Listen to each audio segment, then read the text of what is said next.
निशब्द आहे आज इथे येऊन. हे सगळे माझे भाऊबंद बघून. भाऊबंद यासाठी म्हणेन सर की मी पण यांच्यातलाच आहे आणि मीच मला दिव्यांग नाही समजलं कधीच लहानपणापासून. सो मी यांना तरी का दिव्यांग समजू, ते नाही आहेत.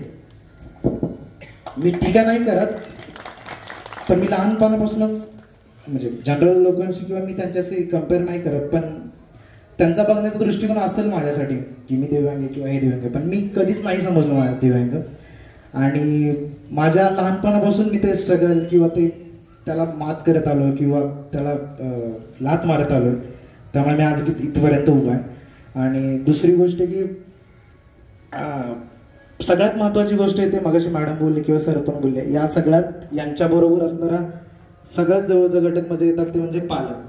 कारण त्या पालका इतकं की त्या मुलांच्या आईवडिलां इतकं त्या मुलांना कोणीच सहन करू शकत नाही. जग हे मी सगळी या स्टेजवर सांगेन, जग फक्त बघत असतं, हसत असतं. त्या मुलाला कसं पण असेल पण त्यांच्यासाठी ते लेकरू असतं आणि ते जितके सहन करतात त्यांच्या इतकं या जगात कोणी त्यांना सहन करत नाही. मी जे अनुभवले ते बोलतोय.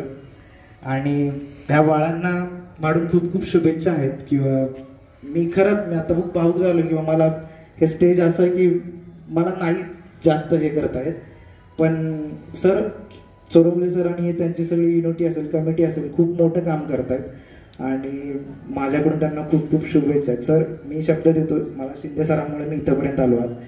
इथून पुढं काही मदत लागली मला नक्की सांगा, मी या शाळेला हजर राहीन यासाठी आणि या मुलांसाठी स्पेशली, कारण मी त्यांच्यातूनच आहे, त्यांच्यातून अनुभवले, खूप जगलोय हे त्यांचं आणि बघू शकतो त्यांचे सगळे ते डोळे मारशील, कारण मी यांच्यातलाच आहे. मी हे सगळं अनुभवलंय सर.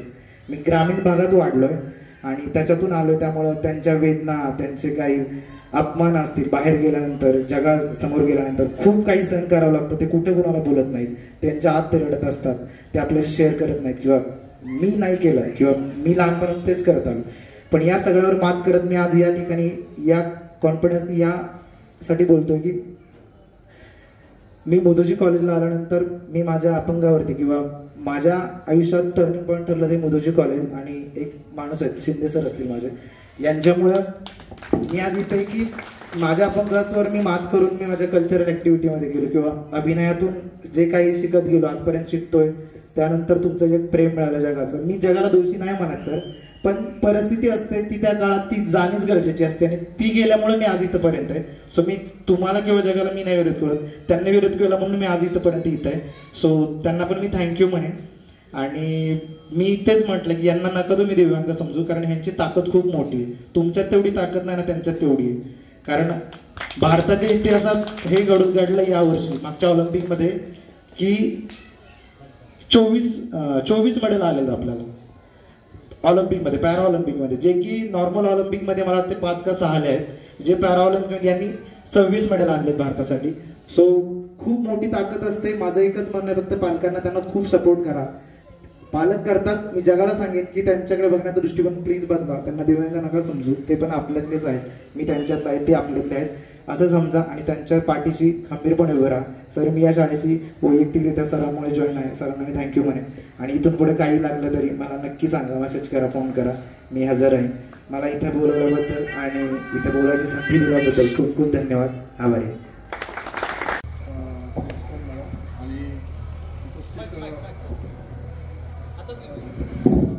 उपस्थित दिव्यांग पालक आणि दिव्यांग स्टुडंट्स, ॲक्च्युली मी दादाचा हा शाळेचा प्रवास लहान म्हणजे सुरुवातीपासून बघत आलेलो आहे. मी आणि दादा एका बेंचवरती बसायचो आम्ही स्कूलमध्ये. तो मला खूप म्हणजे जवळचा जीवलग मित्र आहे आणि एवढं नाही तो मला स्टँडवर सोडायला सुद्धा यायचा.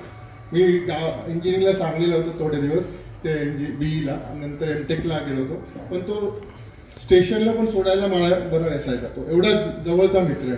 त्यांनी जिद्द आणि चिकाटीने ही शाळा बनवली. आधी मी बघितले 3च रूम होत्या, तो म्हणला दादा म्हणला मला अजून 3 रूम बनवायचे, 6 रूम बनवायचे.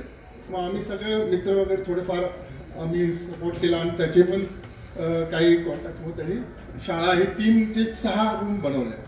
नंतर दादा म्हणला आपल्याला अजून एक हे करायचं. त्यांनी खूप चिकाटी आणि मेहनतीने ही शाळा बनवलेली आहे आणि ते प्रवास त्याचा बघितलेला आहे की कसे ती शाळेने मेहनत करून आणि जॉब करत असं नाही की उलटा येतात. तो जॉब करत होता फुल टाईम आणि हे पॅरलली हे ॲक्टिव्हिटी चालू होती. ह्या प्रवासामध्ये त्यांनी म्हणजे स्वतःचे पैसे हे जमिनीत टाकून आता हे 2 एकर 3 एकर जागा स्वतःच्या पैशाची त्यांनी उभा केलेली एक जागा आहे आणि संस्थेच्या नावाने दान केलेली आहे. म्हणजे त्यांनी जे मनापासून तळमळीने काम केलेलं आहे मी पाहिलेलं आहे. त्यामुळे ही एवढं मोठं संस्था उभा झालेली आहे आज. तर मी त्याच्या मनापासून अभिनंदन करतो. दादा तुला असेच परमेश्वर शक्ती देव, पूर्ण पुढं संस्था भरभराटीत अजून. धन्यवाद. आपल्या परिसरातील ताज्या आणि महत्त्वाच्या बातम्या पाहण्यासाठी स्थैर्य न्यूज चॅनलला यूट्यूबवर सबस्क्राईब करा आणि बेल आयकॉन प्रेस करा.